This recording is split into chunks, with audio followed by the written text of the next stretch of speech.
line or the flow of my thoughts that I'm going to share with you. Now, business and human rights is basically about human rights responsibilities of businesses. Uh, the the concept, the term is relatively new, but business and human rights issues have been with us for a long time. And one typical example that I give is the British East India Company. Now, this British East India Company was established in 1600, and it operated in India and also other parts of Asia. And it indulged in a huge number of human rights abuses during that time. And I think those abuses are reflection of what we will call as business and human rights issues at this particular point of time. Of course, in more recent times, we had the Bhopal gas disaster in 1984 in India. We have in Bangladesh the Rana Plaza that happened. In Pakistan, we had the fire in the kick factory. So these, or in Bangladesh, we have the shipwrecking industry. So there are those huge number of issues that we have about labor rights violations, environmental pollution, and human rights abuses in which the private sector actors are involved. So how to hold them accountable? What is the nature of their responsibility? And I think in this particular context, in 2011, the UN Human Rights Council endorsed what we call as UN Guiding Principles on Business and Human Rights. Now, I will not have the time to go through in detail about these guiding principles. I hope you get a chance to read them. They're freely available online. But in brief, these principles have three pillars. Pillar one is about the state duty to protect against human rights abuses by the private sector. And if you have done international law, international human rights law, you should know that this duty is very important. And it is not limited to one's territory. It is also about jurisdiction. So sometime if you have a company operating outside one's territory, the government should regulate the activity of that business as well. Pillar two is the responsibility of businesses to respect all internationally recognized human rights. Now, these human rights are quite broadly defined. So they will include UDHR, ICCPR, ICSCR, and also the fundamental principles in the ILO Declaration on the Fundamental Principles and Freedom. So I think that means that all businesses of every size, big, small, informal sector, formal sector, does not matter, state-owned enterprises, private companies, everyone is expected to respect these human rights. I think that is pillar two. Now, how do they respect human rights? The key tool is human rights due diligence. So businesses are expected to do human rights due diligence regularly to find out how their operations will create an adverse impact on society. Then they should see how they can mitigate and prevent those adverse impacts, and then try to address those particular issues. I think that is what, in short, the due diligence says. Then pillar three is about access to remedy. Both states as well as businesses have a responsibility to ensure that the victims of human rights abuses have access to effective remedy. And I think this component is equally relevant because we're talking about a range of possibilities here. We typically talk about the judicial system, like the courts you can approach, but we also have non-judicial mechanisms that could be relevant. For instance, you can file a complaint before the national human rights institutions. You can also make a complaint to national contact points under the OECD guidelines for multinational enterprises. And there are other options as well. The third possibility could be that the company may have a grievance mechanism that they have established, and those grievance mechanisms can also provide remedies. So in short, UN guiding principles are highly influential. They are not legally binding. They merely have persuasive value. But in practice, all the governments, all the businesses, investors, civil society organizations, academia, everyone see the value of those soft standards in the international law. And of course, in recent time, there is a growing need for binding standards for businesses. And in European Union in particular, that initiative has started unfolding. Certain countries like the Netherlands and France they have already enacted mandatory human rights due diligence legislation. European Union has proposed they would like to do something in 2021 onwards. So we see that rise of mandatory due diligence as well, especially in Europe. We also have a process to negotiate a legally binding instrument, kind of a convention or a treaty, which will impose binding obligations on businesses and governments. So I think that process has started in 2014. The process is continuing. So that is another possibility which may be there. So that is in brief the context or the landscape of business and human rights, which I wanted to start with. Now, in terms of COVID-19 pandemic, I think what COVID-19 pandemic has shown that the current economic model, not just in any one particular country, but globally, almost everywhere, that model is not viable because this model is not working for each one of us. It is only working from some people who are at the top of the pyramid. So it is not an inclusive model of development. And I will give 6 examples to highlight why this model is not working. My first situation is, if you look at the level of inequality and poverty, this is tremendous. Now, COVID-19, the virus has not differentiated. It has impacted everyone, even heads of the state and prime ministers. It has affected even poor people living in small slums. But the point of difference is that those people who are poor, who do not have resources, they have suffered more. And the economic inequality is definitely there, but we also have digital inequality. So all of you have access to internet and you're able to join this webinar, and which is very good. But there are many school children who are not able to learn anything because they do not have access to good quality internet. There are many workers who cannot work from home. Like I teach, I'm a professor, I can teach from home, that works. But how can a construction worker teach from home or work from home? For building a building, if you want to build a building, you need to go out, right? So I think those challenges are very much there, and this COVID-19 has exposed these issues. Now, I'm intentionally using the word exposed. These issues were there before as well. Like inequality and poverty is not created by the pandemic. It was there, but the politicians and the governments have put these issues under the carpet.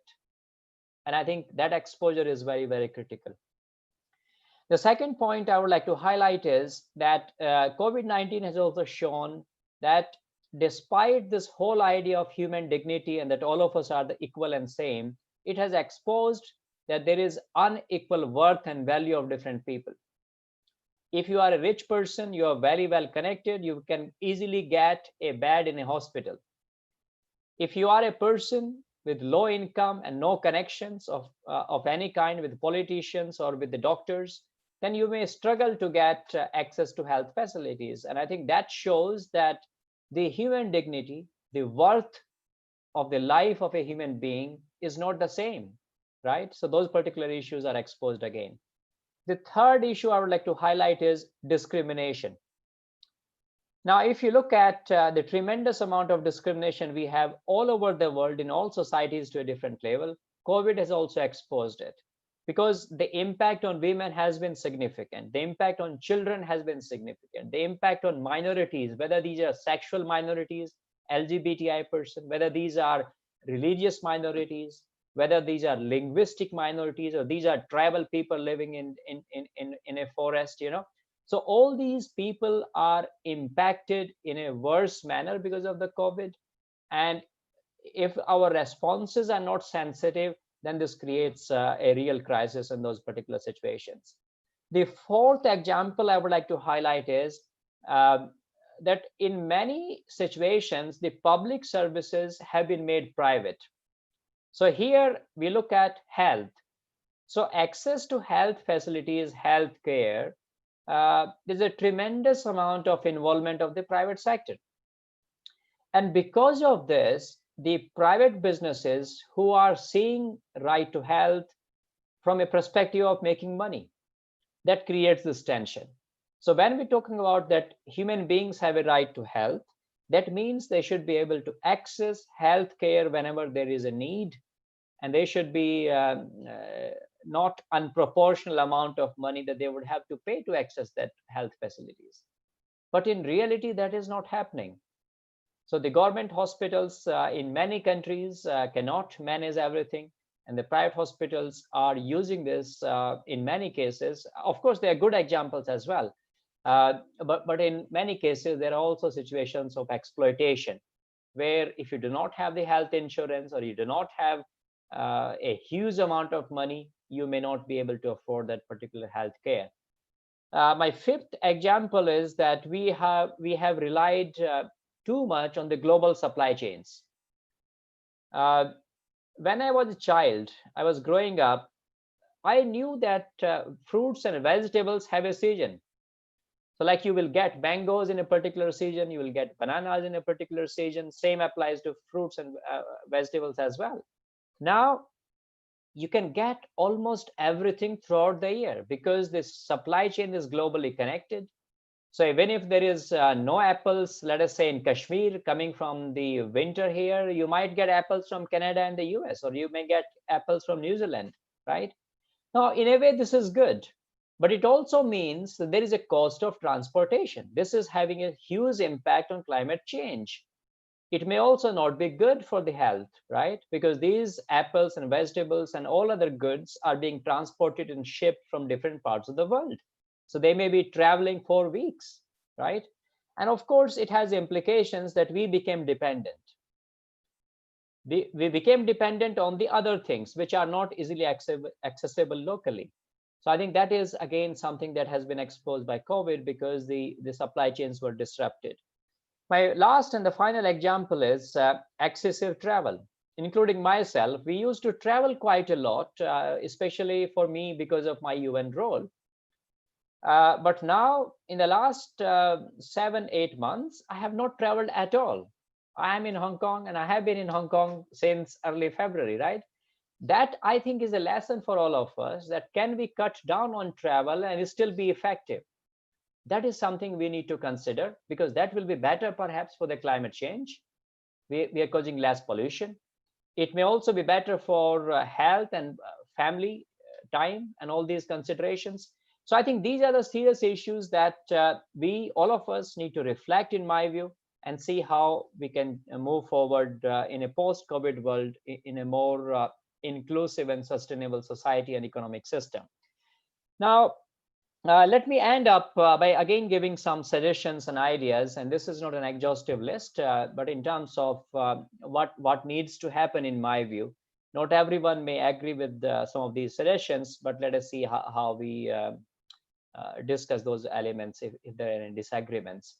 My first overarching point is that we should see this crisis as an opportunity, because COVID, we will be able to manage it sometime, whenever that happens next year, we have vaccine or not. And of course, that issue of access to vaccine will also be quite a challenge in my view.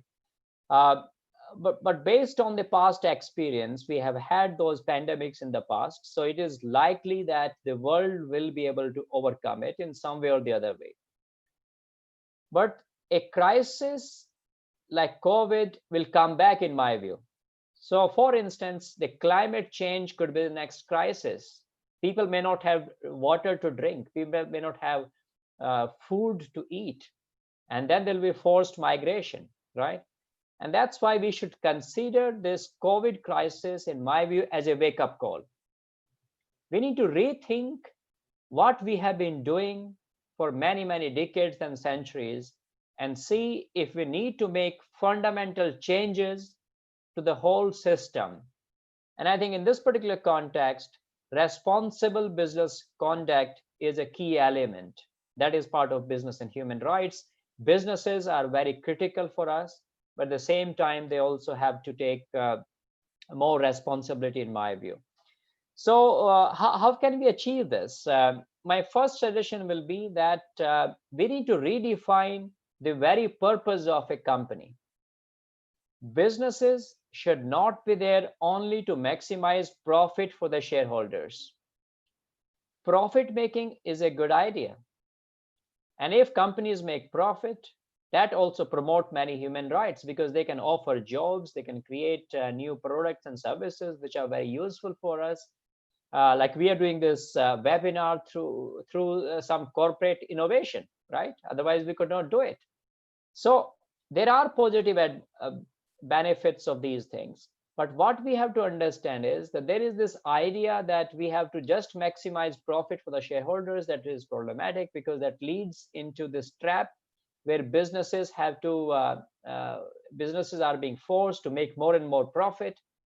And then you have situations like environmental pollution, you have child labor, you have situations about modern slavery, discrimination against women, so on and so forth. And you have like personal data being sold by businesses. So those issues are there. So we have to consider businesses going forward as a social institution. So making profit is part of that purpose, but it is not the only thing businesses should be doing. That is my first suggestion for your consideration. My second point is that there are many businesses who are controlled or state-owned. So whether we call them state-owned enterprises, in India we call them public sector undertakings, they're different names, but basic idea is that there are many companies all over the world in which the government has shareholding, or the government controls the management of those companies. In my view, it is very critical that we push the governments that these companies should lead by example, because they are in a way part of the government. And if they don't behave responsibly, how can we expect private companies to behave responsibly? So these state-owned enterprises should be leading by example so that other companies can follow that. My next suggestion is about we need more cohesive approaches on the part of governments as well as businesses, I will say. I will give an example to explain what is cohesiveness. Let us say the Indian government has adopted national guidelines on responsible business conduct. They are encouraging corporate social responsibility, spending 2% of the net profit by certain big businesses every year and all this. So these are good ideas. At the same time, the Indian government has released the environmental impact assessment. They want to dilute it. Some governments in India, they have proposed to relax labor laws because they want to revive the economy. Now, there is a contradiction here. If those workers have been suffering more already, and if you relax labor laws, then poor people will suffer more and rich people will get more rich. So we are not trying to fix the fundamental root causes, and we cannot do it unless we cohesively act in this particular direction so that we don't see any conflict. For instance, our Prime Minister in India, I hope you don't mind, I'm giving an example from India, but I can give from other countries as well. They're talking about Make in India or Atmanirbhar Bharat, right? All these are good initiatives, but the point is, where is the idea of responsible business conduct in those initiatives? So Make in India means what? You make in India by polluting the environment, or you make in India by hiring the child labor, or make in India by exploiting or discriminating against women and tribal people? What does Make in India mean? And that has been the crisis that China has faced as a country. So China developed very fast. They pulled millions of people out of poverty. But now China has a significant cost in terms of the environmental pollution. So is this the model other countries should be following? Or is the better approach is to grow at a slower speed, but then the growth is more sustainable, it is more inclusive, it is more equitable? I think these are the fundamental questions we should be asking. My next point is that the idea of development, or especially the economic development that we talk about, to me, that is problematic. We need to develop a new paradigm of development, which is human rights compatible. And this is based on the bottom-up approaches of development. What do I mean by that? I gave a particular example. Several years back, I went to a state in India, Odisha state, and I visited a coal power electricity plant. It was a huge plant generating about 800 megawatt electricity. But what was very paradoxical for me, that I'm standing on a road. On my left hand side, we have this huge power plant. On my right hand side, we have those jhuggis, small huts, in which farmers on whose land this plant was built, they did not have electricity. So that is the paradox of development we're talking about. So you take over the land of the farmers to generate electricity, and those farmers don't have electricity. What kind of a development are we talking about here? In my view, we need to decide the idea of development by not sitting in the capital cities of Dhaka or New Delhi and elsewhere. Development means what people on the ground wants. People in villages and towns. If they don't want mining, then there should not be any mining, period. Because otherwise what happens is that the mining is there and it benefits only some people. It does not benefit the whole society. That is a difficult question, but I think we need to ask this question. I also believe that this idea may be inconsistent with the liberal market economy that we have for now, but I believe that the governments going forward would have to consider providing basic guarantees to every citizen. Now, the crisis that we have now is why some people are struggling so much because of COVID and the lockdown and social distancing, because they do not have any means of support. There is no pension system from the public sector to the private sector, right? They don't have any social security system, which is very strong. And I think those crises may arise in future as well. I give you a concrete example of automation. It is quite likely that in future, businesses will start introducing robots. They're already doing it, but this will happen more often. So if you have, let us say, 1,000 workers in the garment sector working in a factory in Bangladesh, after 5 or 10 years, this company may say, we will just have 20 robots. And those 20 robots can do the same size, same amount of stitching as these 1,000 workers have been doing. So they will say that we don't need 950 workers anymore. We just need 50 workers and our output will be the same. And if you have the 50 workers, you have to pay less. You have to only pay salary to 50 workers, right? Robots, you invest only one time. So what will happen to the livelihood of these 950 workers and their families? How will they survive? I think that is where, again, this idea of government providing basic minimum to everyone may become again relevant. And I think this is a fundamental question we should be asking.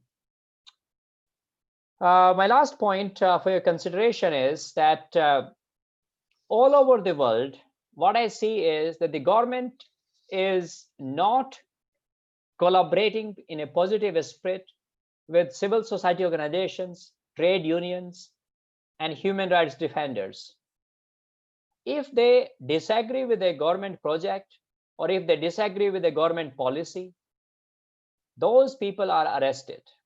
Those people are labeled as anti-development. Those people are labeled as anti-national.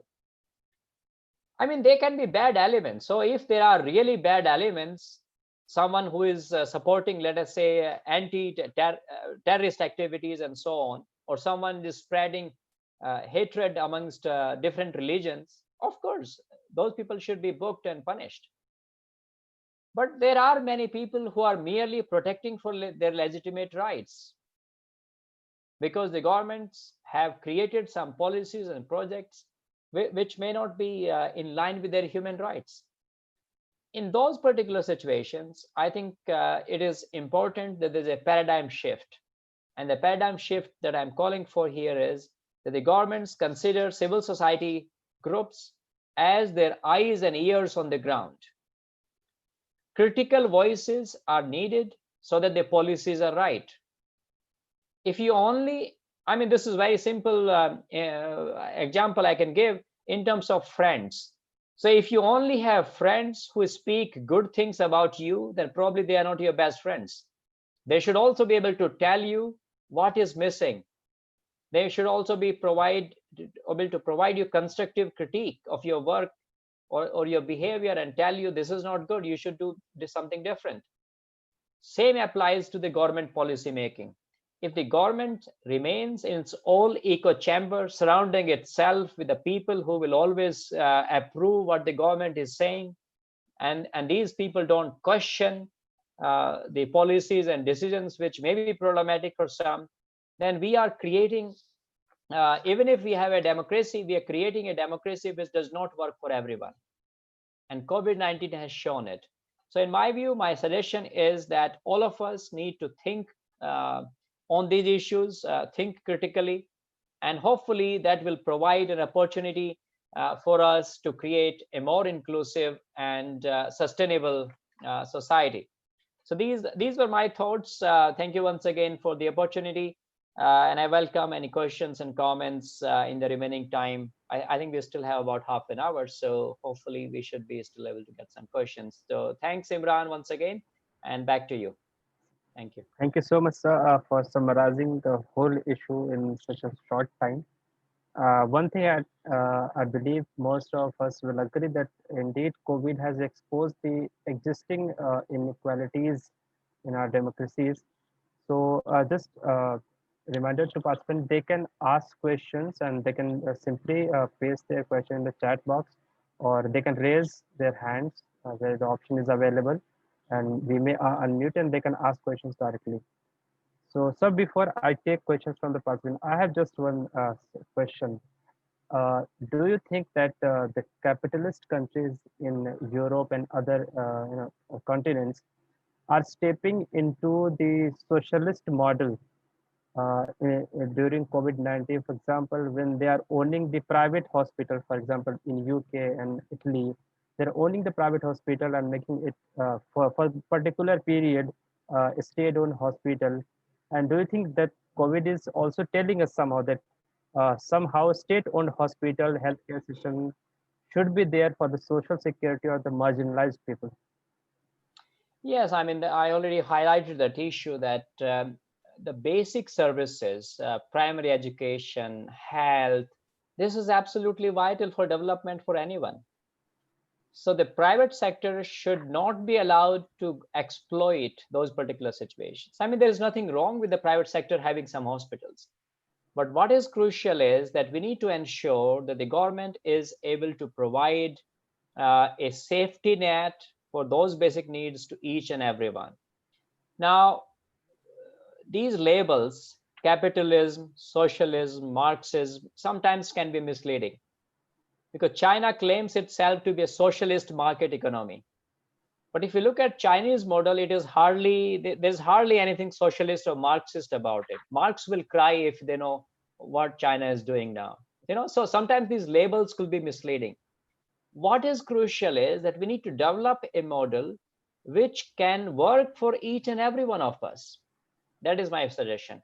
So hopefully those taking over of the hospitals and all this, that is not merely temporary solution, but there is a long-lasting structural change on the part of the governments going forward, that we need to fix the root causes of this crisis. That is my way of thinking about it. Thank you, sir. I think we have a couple of questions. Sir, Aditya, sir, we have your question first. So can you just unmute yourself and ask, because we have so many questions in the line. So, Good morning, sir. Good morning. My name is Aditya Roy. I'm a PhD scholar at South Asian University at the Faculty of Legal Studies. Hello, Aditya. Yes.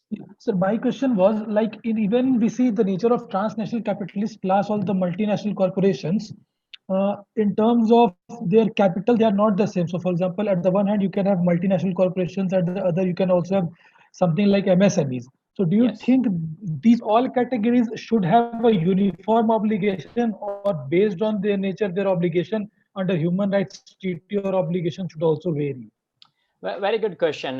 So the starting point I would say is that all businesses of each and every size have a responsibility to respect human rights. But we can make a difference in terms of how they respect those rights and what they need to do in terms of respecting human rights. So let us say we have a big multinational which has billions of dollars of annual turnover. The expectations in terms of right to health or education or right to privacy is going to be very different. So what we expect from a Facebook as a company will be very different from what we expect from a small startup company in any part of the world. But both have a responsibility to respect privacy, whether it's a Facebook or a small startup. So similarly, a small dhaba also has a responsibility not to have child labor, right? So even a small informal shop has that responsibility. But what steps you need to do and how much you need to do, I think we need to differentiate on that level.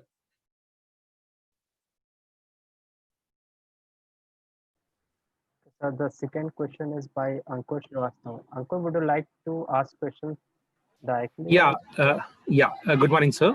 Good morning. Sir, we have seen here in India that EIA mechanism, the environment impact assessment, has not really been working very satisfactorily. Yeah. So, if you would give some ideas as to what can be done to improve this system, so that will be great. Yeah. Thank you. Thank you. I think not just in India, but all over the world, the environmental impact assessment or social impact assessment is not working. And there are many reasons for it. One reason is it has been captured by the consultants. It has become a tick box exercise. A project is already approved by politicians, by bureaucrats, and the impact assessment is merely a legitimacy exercise. They don't take it seriously. The decision makers, they already know that the project will get approved. So then they try whatever they want to do to achieve and get an impact assessment, which will, in most of the cases, will support the project. They will, let us say if the project impact assessment gets some negative feedback, that may not be taken very seriously. So I think those issues have to be addressed. And one way to do that could be that we involve more community-based organizations in doing the impact assessment. And the information to them is disclosed in easily and in an accessible format. For instance, for a big project, there could be a document of 800 pages written in English. Now, how many people in a village would read this 800-page document in English? Even lawyers struggle sometimes who know English and who know the legal principles. Even lawyers struggle to understand what this project is all about. So unless we simplify things, we make it accessible for them, and we involve human rights defenders, trade unions, and the community leaders at the local level, I think this impact assessment will not work in my view.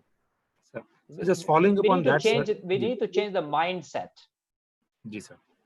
So just following up on that, sir, like you said that EIA has become basically a tick box exercise. Yeah. Don't you think that the due diligence principle and under the BHR also has the danger of just getting shifted to a tick box you are exercise? absolutely right. I mean, I have already written and I'm saying it now to everyone. Sir. I did not get the chance. You are absolutely right, because that is also a process. Ji, sir. And if the process merely become a tool to achieve the objectives, then people will continue to suffer. Companies will claim they're doing all good, everything is fine. So you're absolutely right on that. So we need to ensure that due diligence or impact assessment is not misused by businesses to serve their purpose. It is there to protect us, rights holders. It is not there to protect companies and business interests. I think this is a complete mindset change or change in the ideology that we need here, in my view. Thank you, sir. So we had next question from Jindal Shah. Jinal Shah, I think. Yeah, good morning, sir. I wanted to know if after some years we have Corona again, the whole COVID situation comes after some years, then what are the remedies you think the government should be taking? I mean, there are some long-term or structural changes that the government should do. And I think I already highlighted some of those in terms of providing basic security to everyone, in terms of taking special care of people who are more vulnerable or marginalized in every society. whether these are tribal people, women, children, for instance, because of the work from home situation or social distancing situation, the cases of domestic violence has gone up. So if the government is not understanding the dynamic and differentiated impact, then it will not be able to fix those root causes going forward. So I think those structural changes should be done. In addition to that, I think we need to deal with the situation of poverty and economic inequality, in my view. Unless we fix it, I mean, I'm not suggesting a socialism where everyone has same salary and everything. I'm not suggesting that. But what I'm suggesting is that the basic needs of each and everyone must be fulfilled as a matter of right. Economic and social rights are equally important as civil and political rights. And I think we should. But what about the education? Like, what do you think will happen again? Like, is it again going to be online lectures? Like right now, there are some schools which are providing online lectures for all college and school students. Yes. So you think after 2-3 years again, if Corona will come, they'll again do the same thing? I don't know. I mean, you're saying whether Corona will come. My feeling is it is not going anywhere. So so it could be like AIDS or some other viruses that we have. So we may be able to control it, but it may not completely disappear. That's my sense. I could be completely wrong, but my sense is that it will be with us for the near future, and we would need to know how to live with it and how to manage it and how to control it. Now, the virtual teaching could also be used in a positive way. This webinar is an example of it, right? I don't think Imran would have invited me to come to Delhi to give this seminar. If I'm in Delhi, he would have invited me to do it, right?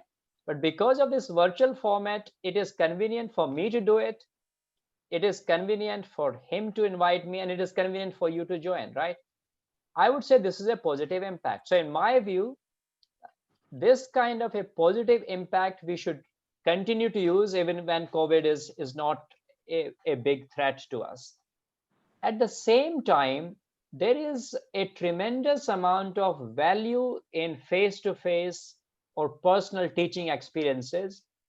And I will be very worried if universities and schools see this as cost-cutting measures in future, and they say, oh, let us go online teaching everything. No one needs to come to the campus, and we save on paying salary to teachers. We don't need to provide them offices and all this. So I think it has two aspects, Jinal, and I think that is a question of striking the right balance in my view. Okay, thank you, sir. Thank you, sir. In fact, I would like to say that you were invited in Symbiosis Law School, Hyderabad in the month of May. So I went there only. Oh yeah, okay, that conference, but I could not come, right? Yes, sir. So I went there because I. Oh, you went there? Yes, sir. Okay, sorry to disappoint you, but I think I spoke virtually in that conference also. Yes, sir. So, okay, sir. So the next question is from Adnan. Adnan, you can ask the question. Adnan, can you hear us? Am I being heard? Yes. Yes, I can hear you. Yes. Good morning, sir. Good morning. My question goes like this. Due to the spike of COVID-19, a lot of people were fired from their workplaces, especially those who work in private sector. And I ask what we can do in general as a society to hold these prices more accountable. That's my question. Thank you. It's a very difficult question, Adnan, in terms of holding the private sector accountable. But I think there are some good practices or potential recommendations of collaboration.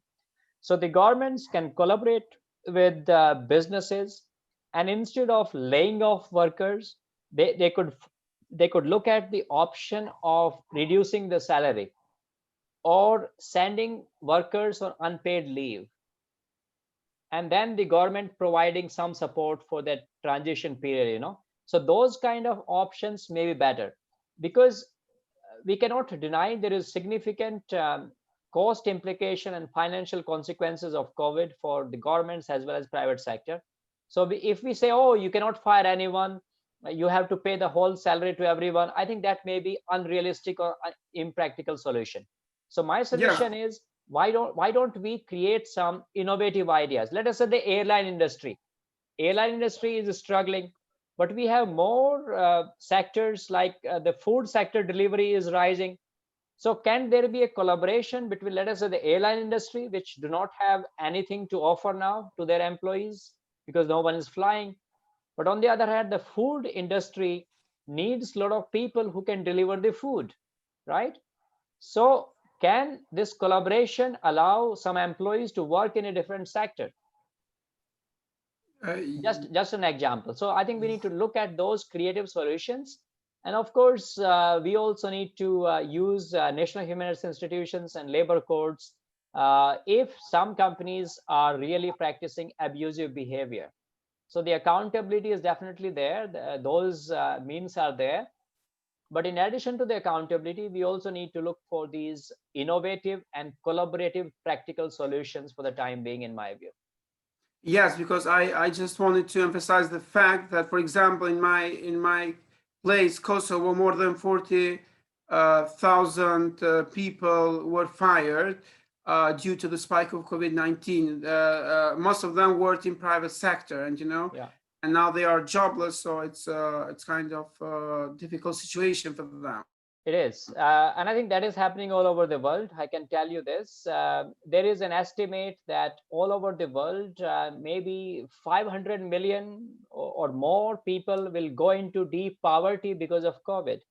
So this crisis that we have now is likely to remain with us for many years to come. Yes. Because of significant impact. Sir. And I think in that particular context, we human beings also have a responsibility. So if I have resources, I have food, can I share it with someone who has lost a job? So it's not merely about government responsibility and the private sector responsibility. We human beings, I think, should also have some moral responsibility. Yes, solidarity. To do whatever we can. Thank you very much for your response. Thank you for the question. We have next question from Renuka, and then we can take question from Avantika. So, Renuka, your question, please. Good morning, sir. Good morning. So my question is, like we saw many states in India who violated, labor rights. Like they created, they asked laborers to work more hours, and salaries are also reduced. In saying that we need to do this to stabilize Indian economy, which may, I think I can say it is in recession. So what do you think, like what are the solutions which can protect the labor rights and at the same time can achieve the stability of Indian economy? Okay. Thank you. I think again, all these are excellent questions, but at the same time, difficult questions to answer, but I will try. In my view, building back better, that is what building back better means. What it means is that economy has slowed down, it is in recession. So there are two options for governments. One option is that they should think to rebuild it faster and rebuild it in a manner and go back to the old system that we have been having. That is one way to do it. So those temptations of the governments to relax labor laws, to not protect the workers, maybe going back to the same model as fast as possible. My feeling is that that is the wrong approach. The government should take a more holistic view, because it is like this, that your house has been damaged in an earthquake. So you have to rebuild your house, right? So one way is to rebuild your house in a way that it may fall again after 2 years. Or you can rebuild your house in a way that it is going to sustain the generations for the next 50 years. Of course, this would mean you have to spend more money and more resources to build that house. I agree with that. But we have plenty of resources in the world. Resources is not the issue. Issue is the distribution of those resources for the advantage of everyone. So I think we need to rethink the whole idea in this way, in my view. So of course, temporary shelters can be built, temporary arrangements could be made about food and all this, but you need to also look at the long-term solutions. For instance, trade unions are very vital to protect the rights of workers. So why should we not empower trade unions? Because these people get exploited because they don't know about their rights. They do not have collective bargaining rights, and their companies exploit those workers because of the imbalance in power. So I think we should not go in a wrong direction because of the COVID crisis. That is my feeling. Thank you, sir. So Thank you. I think we have only 10 minutes left, so we will just take few quick questions. So maybe one from Avantika. Avantika, your question, please. I think one from Ankur also. Yeah, I see two questions, Ankur and Avantika, I think. So hopefully we can take both of them. Yes. Good morning, sir. Good morning. Sir, my question is that other than CSR, we don't have major laws to oblige the big businesses to take part in the public welfare. So according to you, what should be done to make other business models more inclusive and accountable? Thank you. I think yesterday I talked about this in a separate webinar. I was sharing my thoughts to people from India, in fact, that what needs to be done. And I believe this 2% CSR spending provision is becoming problematic in India because this allows companies to continue to pollute the river, pollute anything else, or exploit the labor. And then they donate some profit somewhere else. They donate it to the Prime Minister's fund. They donate to build a statue of Sardar Patel and things like this. So the pollution stays in the river. So they're not fixing the pollution, which is part of the problem. So if you have a mining company in Jharkhand exploiting the tribal people, and then they open a school in Maharashtra, I mean, opening a school in Maharashtra is a very good idea, yes. But what happens to the Jharkhand people, right? If they get exploited and they suffer, then we need to fix this. So my suggestion would be that we have to have two components. One component is to ensure that every company in India or any other country for that matter, they respect all human rights.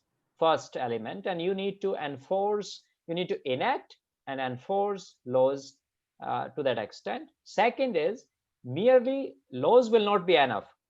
Sometimes you need to go beyond the legal duties. And that is where the social welfare element or the social responsibility CSR that you mentioned, or contribution to sustainable development goals, that will become relevant. So there has to be a basic framework of obliging all businesses, and then some companies can go beyond that. I think it's a combination of two that we need. Thank you, sir. Thank you, sir. Maybe we can have question from Ankur. Yeah, thank you so much. Thank you. Sir, whenever we talk of human rights, we always say human rights are universal, and that would straight to the question. We don't think about it. But the interpretation of human rights in different jurisdictions has been different, sir. And I'm not talking about only between the developed and the developing country, but also in developed countries. You see, many countries have banned capital punishment on grounds of right to life, while some other countries consider it as a valid means of dispensing justice. In this case, sir, how do the multinational enterprises come to how can they be given a harmonious signal as to what exactly is it that they have to protect or ensure? Again, very good question. So I believe that human rights are really universal, but the content of these rights may vary from country to country and culture to culture. And I think that is a legitimate variation, I will say. Let us say right to food. Now, right to food, I will argue, is a universal right. But what does it mean? It could mean different things for vegetarian and non-vegetarian. It could mean different things for people living in the US and people living in Bangladesh.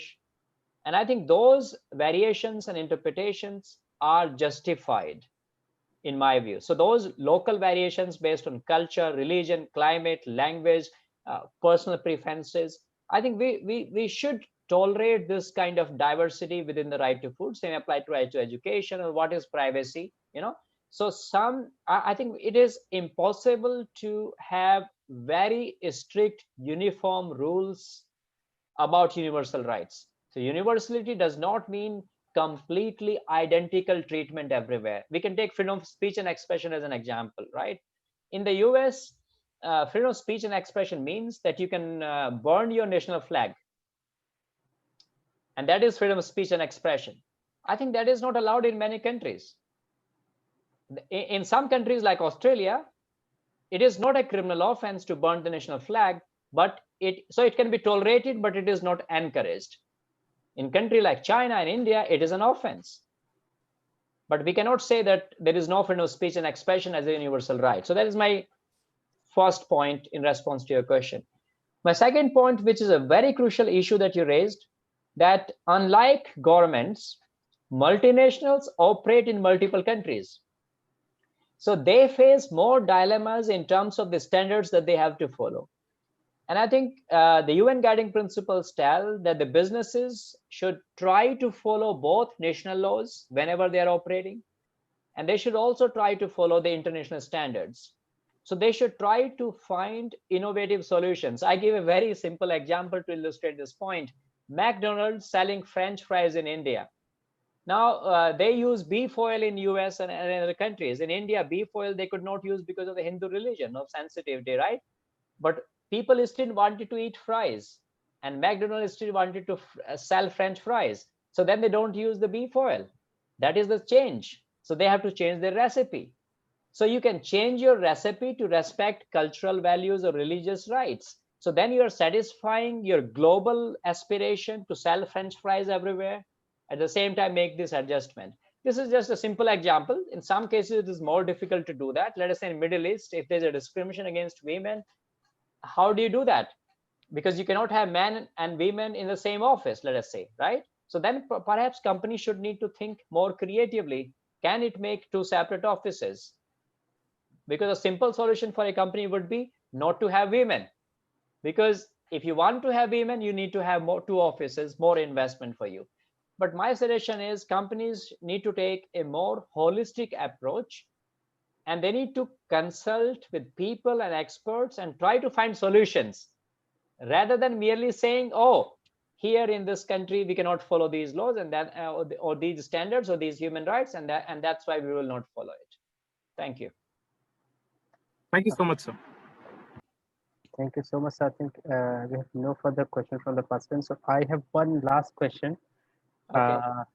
So it is also regarding the social security, but like recently the WHO chief said that countries should not participate in vaccine nationalism, right? Yeah. So he used this word because I think there is some kind of sense that each country want to have as many vaccines as possible.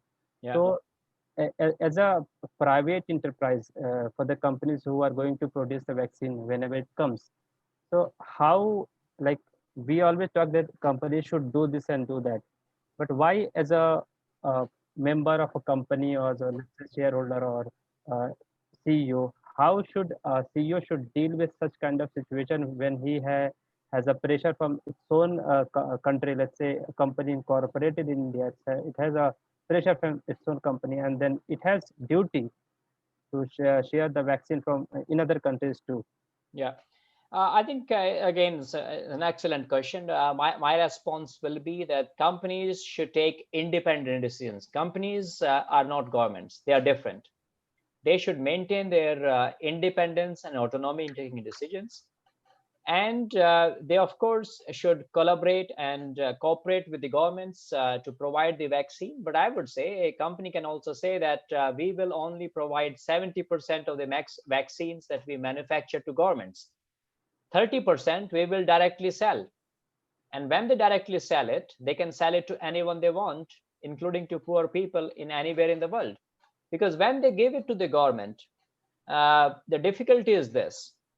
Governments all over the world cannot be trusted when it comes to human rights, whether these are democratic governments or non-democratic ones. And they may favor some sections of society in distribution of the vaccine. So some people who genuinely need it more, they may be left out. And in this particular context, if the company makes a policy decision that we will keep, let us say, 25%, 30% of this, I think that would be really useful in my view. That kind of a hybrid approach. Thank you so much, sir. I think we have covered all the questions that were asked by the participant, and also my own curiosity regarding the whole issue of BHR and COVID-19. So I would like to thank you once again on behalf of the whole team of Indian Society for Legal Research for joining us. Maybe in future we may have more webinar. And I mean, this is, of course, as you rightly mentioned, this is because of this COVID that we were some kind of forced to use this webinar, and we came to know so many new terminology which we were not acquainted with. So thank you once again, and all the participants for participating in this webinar and joining this discussion. We have posted a feedback form. This is just a small feedback form, and you can fill, and the certificates of all the participants will be distributed as soon as possible. So, sir, thank you once again on behalf of the team. Thank you. My pleasure. Thank you for inviting me once again, Imran, and thank you all of you for joining in. Take care and good luck. Thank you, sir. Have a good day, sir. You too. Bye-bye. Bye-bye, everyone.